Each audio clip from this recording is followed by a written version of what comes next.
Roku Exchange is our homegrown ad platform. And what it does is it bridges the richness of the content that we have on places like the Roku channel and like throughout the Roku platform.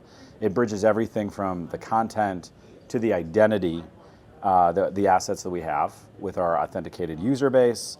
And it really helps make sure that we're fulfilling that promise of the right user in the right place at the right time. And so we've really shifted our strategy over the last couple of years and gone from more of a walled garden approach to one that we really care about democratized access. And so we ask questions like, what's the identity that you're using to make sure that you can find multi-channel success? What drives optimization? What drives attribution and measurement, both real-time and offline?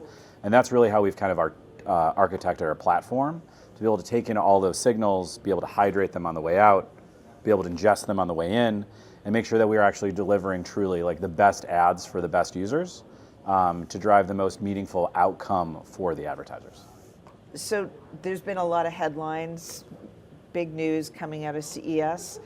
Share what's going on with Roku. One of the most impactful announcements that we made for advertisers at CES this year is the Roku Data Cloud. So for years, we've been really focused on data collaboration. We've done that through a lot of first-party tools, and really what we're doing is bringing this idea of collaboration to the broader ecosystem. So one of the coolest things that we've done with Roku Data Cloud is about identity. So for a lot of people, they use things like an identity for advertising or a device ID or an IP address. And so what we're able to do is really take this richness of our authenticated data and be able to join to a bunch of different partners so people can find success. So the coolest thing about CTV and at Roku within our measurement marketplace is that we have a lot of really great collaborative partners. So if I had to pick on one, we love Innovid. They're one of the top CTV ad servers in the entire country. And so what we've been able to do is be able to take this multi-channel reach and frequency, because delivering the right message to the right user makes sense when you make sure it's an incremental opportunity. And so with Innovid, we're able to take a lot of their exposure data and reach and frequency and make sure, yes, we knew that this was truly incremental, and it empowers the advertiser to make sure that they're delivering budgets to the best households. Because oftentimes within CTV, we care most about reach and frequency drives outcome. And so with the Roku Data Cloud, it's a really intuitive, easy way to be able to take all these broad partnerships and be able to activate them with whatever buying platform they have of choice. And so with live sports and entertainment taking on a bigger role, where does Roku Exchange come in?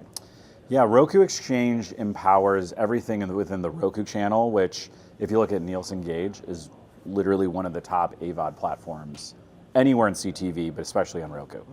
And so what we do is we take all of the ad break signals, user signals, and then we enrich that on the way out for all of our bid requests.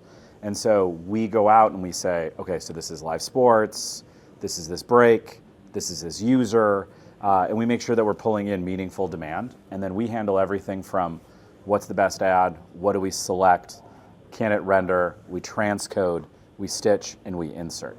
And actually getting it a digital ad insertion within live sports is really challenging. You have everything from a really high concurrency or really high user load, like everybody's streaming 7 million people at once. It's really hard to federate that out and be able to feather that out. And so what we do is we have a really great system to be able to handle not just the ad insertion, but being able to make sure that we're making those requests to things like the demand side platforms, the supply side platforms, and really catering to their needs to be able to handle our traffic load, as well as all of the richness of our user and content data. And we're hearing so much at CES about AI being transformational in measurement. And how is Roku Exchange using AI in terms of improving outcomes? Artificial intelligence is being used in a lot of different ways. Everything from what's the best ad and can it render, to helping operational teams as well as advertisers be able to find ways to troubleshoot. And then the way that we use artificial intelligence too helps us figure out what is the best ad load and what are the best advertisements for our users.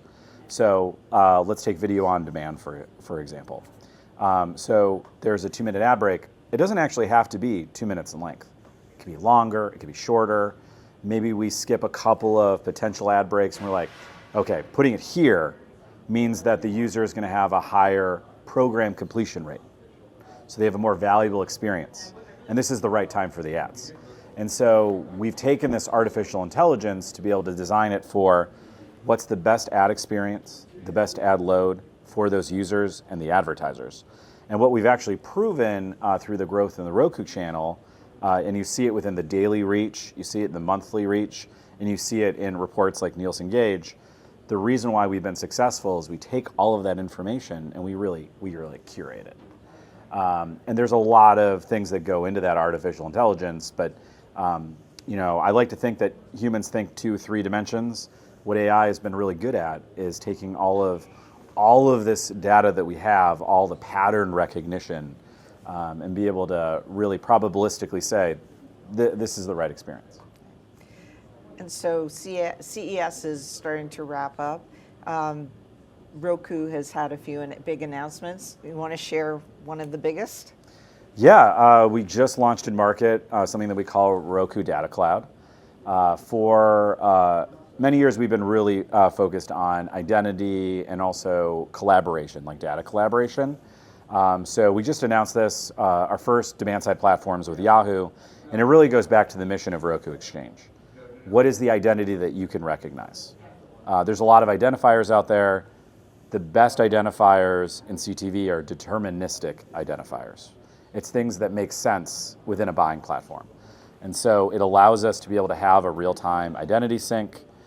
We can pair that with viewing data, with historical data, and make sure that somebody can come in a privacy-safe way and say, yes, okay, I went through all the data.